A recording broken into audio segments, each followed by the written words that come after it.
Okay, guys, chapter 20, our last chapter in marine bio, Oceans in Jeopardy.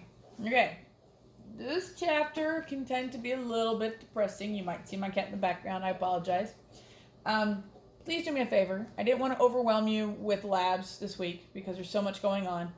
There's another lab we're doing next week. It is going to bring you up. Okay, so please do not focus on the negative with this chapter. Understood? Key concept, go back and look at them. All right. So, some of our issues. Pollution, number one, of course, right? It can injure or kill marine life. You can see a lot of pollution right there. It can interfere with reproduction. It can trigger toxic algal blooms like the red tide that had occurred in South Florida. One of your teams had an actual entire project based on that. We had it presented, which was great. Interfere with productivity. Produce long-term effects. We've got a video right here that shows the garbage patches that NASA has shown throughout the entire world and shows them how they created in all the different ocean basins. Please take the time. I'm begging you guys. I don't have the time to show them to you, but please, please, please, all these videos, please take the time to watch them. And then you've got another one down there as well. They should all be linked. That bottom one may not be. It should all be approved. If they're not, let me know. Ocean dumping. All right. In September 2007, there was a coastal cleanup that was done. They picked up 6 million pounds of debris from 33,000 miles of shoreline worldwide, 182 pounds of trash for every mile of coastline. I'll say that again. For every mile, there was 182 pounds of trash. 1.3 million cigarette butts, 350,000 essentially glass bottles, 308,000 metal cans, 6,000 syringes. So when you're walking on those beaches, when they're finally opened up again, you're walking barefoot, think twice, please. 61% of the trash collected was plastic, and 235 animals were found trapped in the debris during the cleanup. The APA estimates 500 billion to 1 trillion bags are used every year, with only 1% recycled. If 1% were to switch from plastic bags to cloth, it would decrease the number of plastic bags consumed by 288 per year per person. I do normally try very hard with my kiddos to bring our own bags. Obviously, with what's going on right now with the coronavirus, when I do go to the grocery store alone, I do not bring my own bags because it's possible to bring in viruses from home, any kind of contaminants. So right now, it's not a good idea to use your own bags. But as soon as things calm down in regards to coronavirus, if you can switch to canvas tote bags, please do. If you've got only a couple of things, you don't need a plastic bag, and you don't have canvas bags with you, just tell them I'm good. Don't need a plastic bag. All right, plastic. It is a very strong, durable material. Marine animals and plastics. So this right here is an image that was ingrained into anybody who was around in the 80s head. Whenever you bought Coke bottles, or Coke cans, or any other kind of cans, you were told like crazy to take scissors and cut them up and never, ever, ever leave them like that because you saw images of this so much. Here you see a seal who's had the plastic wrapped around its mouth. Here you see a sea turtle covered in oil. And then here you've got a fishing line that has wrapped around the seal's head, and as the seal has grown, is starting to cut through the circulation. So you've got, for marine animals and plastic, entanglement, ingestion. St. Louis Zoo lost their they were down to one polar bear. They were down to one polar bear, and there was a plastic bag that got out of somebody's hand, and it fell into the exhibit. The zookeepers weren't aware of it, and the polar bear ate it, and actually, unfortunately, died from it.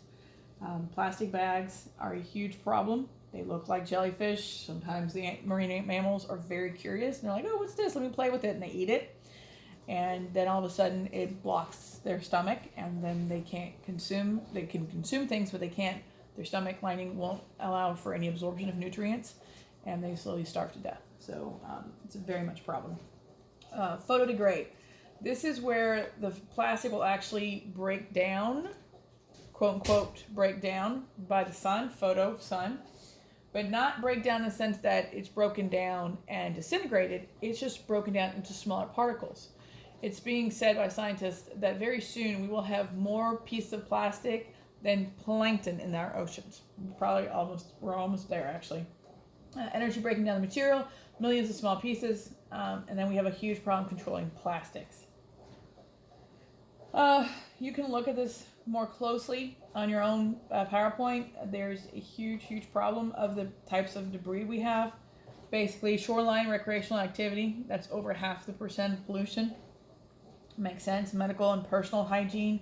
What do we mean by personal hygiene? I'm going to be very blunt here. Condoms, tampons, pads. That's what we're talking about. Okay?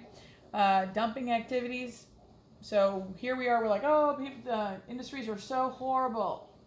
That's not even 3%. Recreational. That's the biggest problem. Ocean waterway activities. Oh, people on boats, people on wave runners. No, that's 8%. What's the biggest problem? People going to the beaches. Okay, smoking related activities. Oh, look at that. It's bad for your health and it's bad for the environment. Stop doing it.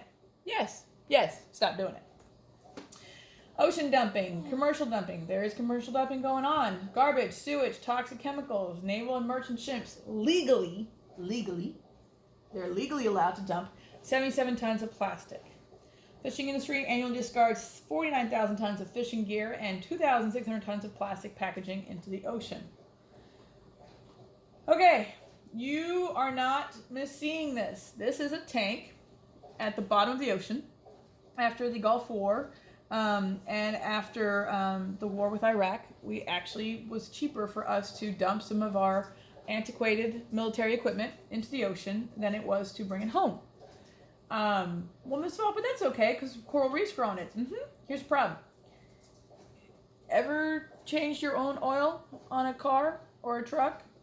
Now imagine trying to get every last drop of oil or gasoline out of a tank. And all the oil in every single one of those gears. Yeah, it's not possible.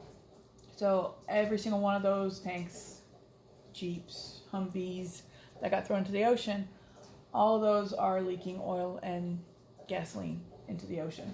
So yes, long term it's great that it's growing coral reefs. However, that is a pollution that is going to be impacting the organisms and does the short-term damage, the long-term help out, you know what I'm saying. The benefits for the long-term outdo the harm from the short-term. That's the big question. All right. Nutrient pollution, human waste, agricultural waste, runoffs. We've talked about this a zillion times. I'm not going to beat this dead horse. Probably too late. If you see this sign, no swimming, high bacteria count, something to keep in mind. I wasn't going to talk about it, but I gotta, because if I know about it, you guys gotta know about it. So, our beaches in Nassau County are closed. Started looking into the beaches in Georgia and Jacksonville. And they said, sure, you can come to the Georgia beaches, just be aware that the water quality tests are no longer being done. And I was like, what are you talking about? So I started looking into it a little bit more. And I never had realized that the Georgia beaches had a sign that says water quality good, and then you take a little screw and you take it off and it flips up and you put that little screw at the very top right there, and it says water quality poor. No swimming, high bacterial count. And I went, no, it does not. So sure enough, they test for it, and the water in Georgia has not been tested since March 18th when the shutdown occurred. So they are checking for any kind of human waste. They're checking for levels of high bacterial, which would be a result of agricultural waste coming out in the waterways. So be careful of that. If you ever see a no swimming high bacterial count, it is not a joke. It is not a joke. Do not go, I know better. No, you don't. Don't swim. Okay? High agricultural waste would lead to eutrophication from the high nutrients. Controlling pollution legislation was passed to prohibit dumping of sewage, sludge, or industrial waste in the ocean after January of 1992. The largest threat is increasing coastal populations and improperly controlled commercial and residential development. Don't forget, you can have we're assuming people are doing things bad, but sometimes some of the equipment we have goes bad, or we can have a hurricane or tornado and the pipes can get busted during simple construction. Accidents can happen that can lead to all of a sudden sewage getting carried out to the oceans. Accidents can happen. Petroleum products. Crude oil contains aromatic hydrocarbons and aliphatic hydrocarbons, and aromatic hydrocarbons are composed of carbon atoms in rings.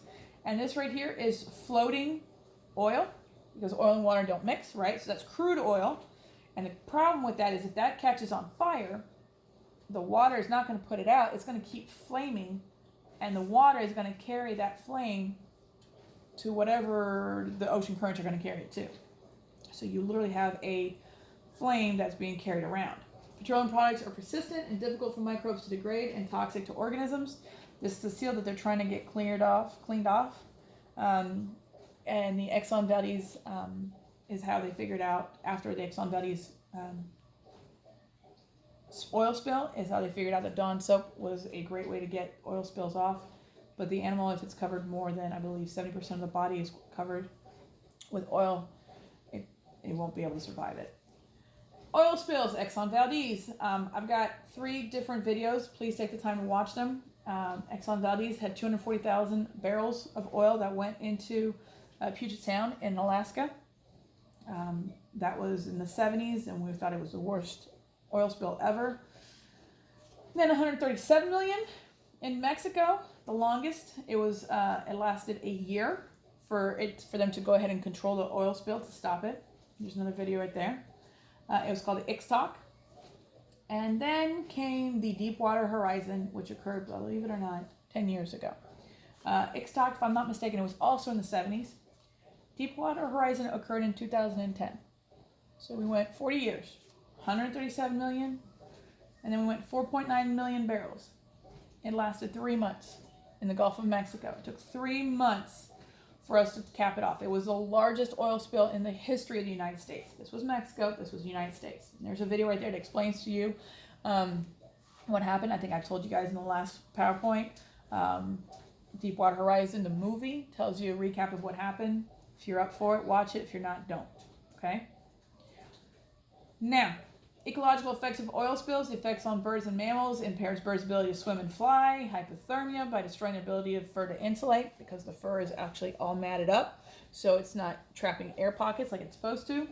The clog the ears and nostrils, irritates the eyes. Effects on the invertebrate and algae. If they're not suffocated, the oil residue on the body that's passed through the food chain.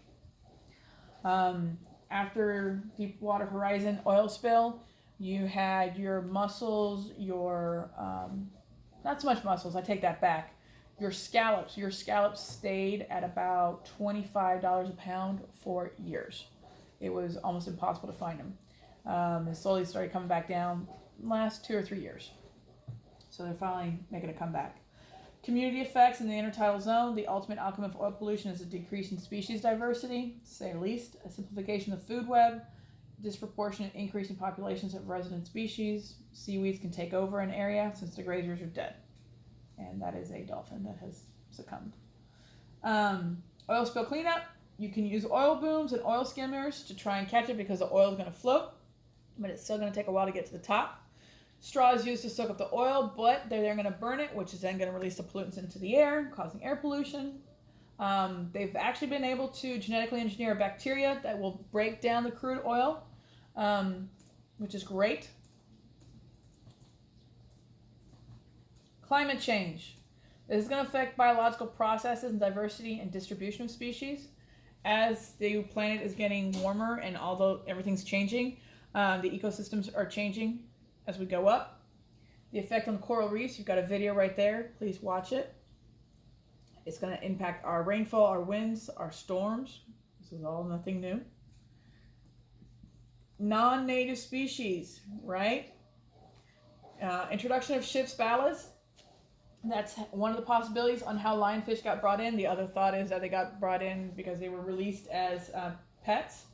So I think I've told you the story before, but in case I haven't, I'm going to say it again. So a ship comes into port. If it's during high tide, it's going to take in water, so the ship lowers. Or if it doesn't have anything on board, so it's sitting high in the water. It needs to get lowered to be on level with the dock, so it takes in water. Well, any fish that are around are going to get sucked in to that, so it sits lower. Then it gets loaded up, it goes out to sea, goes into the new port, whatever the conditions may be. It needs to get maybe higher up, maybe it's low tide, so it releases the ballast water. Release the ballast water, those fish, maybe the lionfish especially, they're going to eat anything that can fit in their mouth. So they've been surviving in that ballast water in the ship the whole time. And all of a sudden they get pumped out in the new port. That's a very possible way that they went from the Pacific Ocean to the Atlantic Ocean. Introduced by aquaculture, accidental introduction, community changes that can alter ecosystem structure, one of the largest threats to global diversity. So these guys, sure enough, somehow showed up here. Problem is the waters are getting warmer. So as much as they were a problem in the Caribbean and South Atlantic, these guys are creeping up as far north as North Carolina. That is because the waters are getting warmer and warmer. So that is now a change in a community. So it's sneaking up. Wetlands, they provide nutrients, shelter, spawning grounds. We've talked about this. They are drained, being filled or dredged for development. Legislation now protects wetlands, but the definition of wetlands change. So, oh yeah, we're going to protect our wetlands. But if you change the definition of a wetland, then all of a sudden an area that was called a wetland is no longer called a wetland, and now you can develop it. That's the problem. That's what always scares me when scientists start changing definitions of things. When anybody starts changing definition of things. Hence my issue with Pluto.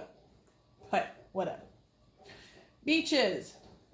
Direct effects of beach use and development. We're disturbing nesting sites. As much as I miss going to the beach so badly, one positive thing that is coming out of us not being able to go to our beaches, we are having one of the best sea turtle nesting season record ever, and I don't even know how long. It's amazing. We are having issues with beach erosion, interfering with natural processes. That's why we're having to go back and add more sand to our beaches on a constant basis. Longshore currents, longshore transport processes. When we come in and we dredge deeper waterways, for example, to come into Jacksonville, for us to have a way for deeper, bigger ships to come in, that's going to affect the flow of the currents, which is going to cause higher erosion of the beaches, which is going to cause us to add more sand to our beaches, which is going to be a problem. Major threats to ocean wildlife: pollution, overfishing, fishing damage, seafood farming, invasive species, seafloor damage, climate change, and coastal development. So, natural changes are small and occur over long periods of time. That's normal. So why are we flipping out? Because the changes that we've caused as humans have been instantaneous and involve entire marine communities.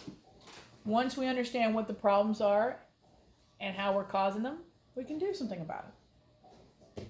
Okay? Now, I want to go back because I somehow missed. There's two videos. I think they're right here. I want you to please take the time to look at those two videos. They're long. One's not too long and one's really long. About plastics. There we go. These two. That's what it is. So this first one is this older gentleman who's saying how this is it. There's no way to fix plastic solution, right? It's what I call the Monet problem. He's so up close to the problem. He's been involved in it so long, he just can't see the forest for the trees. He has been looking at this problem for so long, all he sees is dots and a mess. And then here comes the 16-year-old kid. He's 21 now. And because, I guess he hadn't taken so many steps up close to the Monet, because he's further back, he actually sees the big, beautiful painting. And because of it, he finds a solution. And that right there, kiddos, is why I love y'all so much, and I believe so much in y'all, that you guys are going to find ways to save our planet. Not to put too much pressure on you. Okay? So, solutions are going to be found. Solutions are being found. And solutions will continue to be found. Okay? Watch those two videos. I love y'all, and I will see y'all soon.